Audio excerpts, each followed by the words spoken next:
हाथों के द्वारा बनाए हुए पकवान के द्वारा तुम अपने पितरों को पिंडदान करो और अपने देवताओं की, अपने समाज की सेवा करो।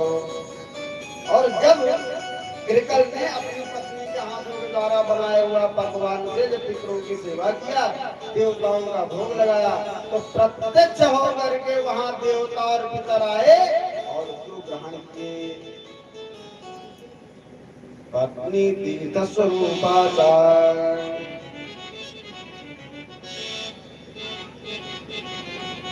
कश्यप जी कहते हैं कि हे दुष्टादिति, तुमने हमारी बातों को माना नहीं और असमय में यह जो गर्भधारण हुआ है, इसके फलस्वरूप क्या होगा? तुम्हारे गर्भ से दैत्य पैदा हो जाएगा।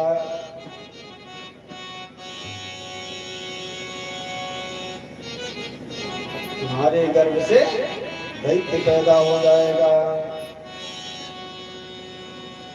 और काल की एक विशेषता है, अगर आप सही समय पर सही काम नहीं करते हैं तब निश्चित जाने उचित कर्म सही समय पर होना चाहिए। अगर उचित कर्म सही समय पर नहीं हुआ तो अभी पाप का ही भागीदारी बनाएगा। आजकल तो एक सूत्र चलता है, कौन सा है?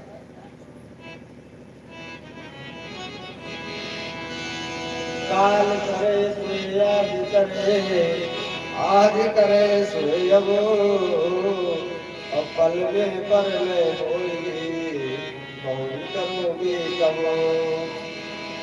किसी ने कहा महाराज आप कह रहे हो कि जो है समय पर करना चाहिए, लेकिन मैं तो ये जानता हूं कि जब मिल जाए तभी कर लो, क्योंकि सूत्र तो है ही हमारे पास। आजकल लोग यही बोलते हैं ना। तो कहा भैया करने का कार्य क्या है और उस कार्य का समय क्या है, इस शास्त्र में जो नियम है उसके अनुसार ही चलना चाहिए। अगर आपका ऑफिस 9 बजे खुल रहा है तो आप 6 बजे जाएंगे तो काम नहीं होने वाला। अब वहां जा करके आप सुबह सुबह 6 बजे ये कहो अरे काल करे सो आज करे, आज करे सो अब, पल में परने होगी, बहुत करोगे कब, तो ऑफिस खुलेगा या अपना माथा पटकोगे? क्या होगा? तो दिति को कह रहे हैं कश्यप जी कि दिति तुमने ये बहुत बड़ा अपराध कर लिया है। तब दिति ने बहुत प्रार्थना किया, महाराज आप तो स्वयं काल स्वरूपा हैं, आप तो स्वयं सब कुछ अच्छा बुरा कर सकते हैं, इसलिए आप कोई ऐसा जुगाड़ बताओ जिससे हमारा जो दैत्य पुत्र न उत्पन्न हो। कश्यप जी ने तुरंत हाथ खड़ा कर दिया कि हम तो इसका कोई ठेका नहीं लेंगे कि तुम्हारे पुत्र दैत्य नहीं होगा। लेकिन जब दिति ने बहुत प्रार्थना किया, तब कश्यप जी कहते हैं कि हे देवी, तुमको अगर अपनी गलती का एहसास हो गया है और तुम इतनी अगर अच्छी बात कर रही हो तो कोई बात नहीं, हम तुम पर प्रसन्न होकर के एक आशीर्वाद दे रहे हैं। हाँ महाराज दीजिए, कौन सा आशीर्वाद? कहा देखो तुम्हारा पुत्र तो दैत्य होना ही होना है, तुम्हारा पुत्र दैत्य तो होगा ही, लेकिन एक आशीर्वाद है। कौन सा?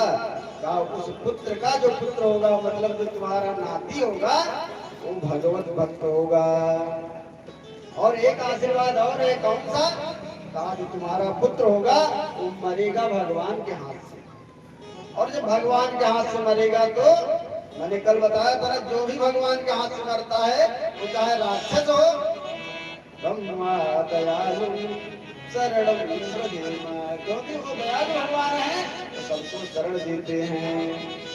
ब्रह्मा दयालु शरणम व्रजेमा।